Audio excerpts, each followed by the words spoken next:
We are lucky to have the instructor of Signum Corvus, or Mark of the Raven, fencing club in Mississauga, the head instructor, Vlad Adamets, and one of our Cossacks, Andriy Goluk, who's a volunteer with the Wild Hornets and fencer at Signum Corvus.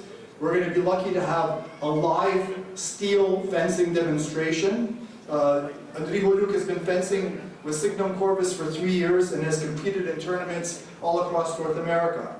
Vlad Adamets is the head instructor and co-founder of Signum Corvus Fencing. Vlad has been fencing for several years and has trained around the world.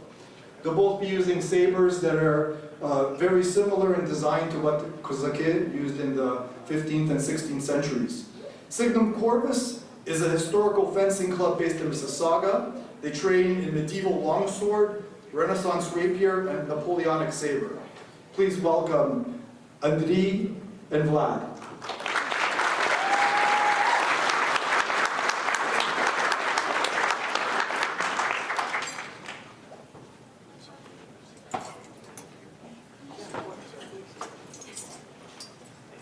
Slava Ukraini! Before we start our demonstration, I just wanted to thank everyone for coming out. Your support is absolutely invaluable, especially now, this stage of the war. The most important thing we can do now is stay resolute in our support of Ukraine, keep it front and center, and coming to events like this. So all of you, thank you. Just give yourselves a round of applause for coming out. Thank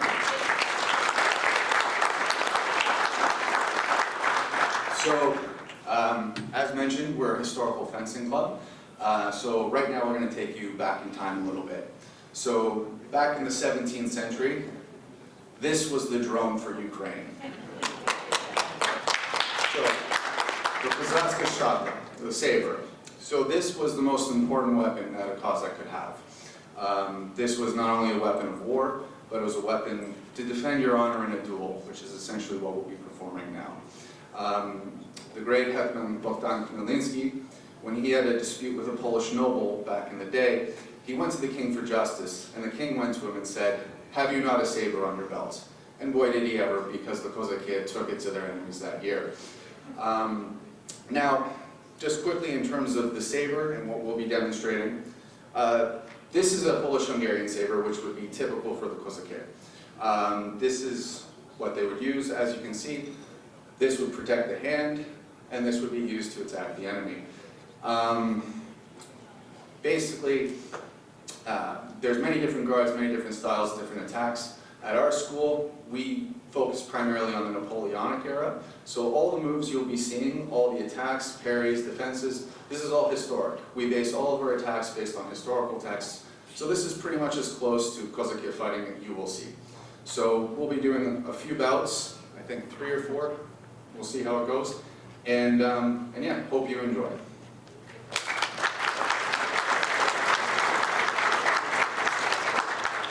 Just one thing to add. If it looks different in the movies, it is different. Again, this is not scripted. We're going to be fighting basically, without any agreed choreography. So if it feels different, it is different.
wasn't that spectacular.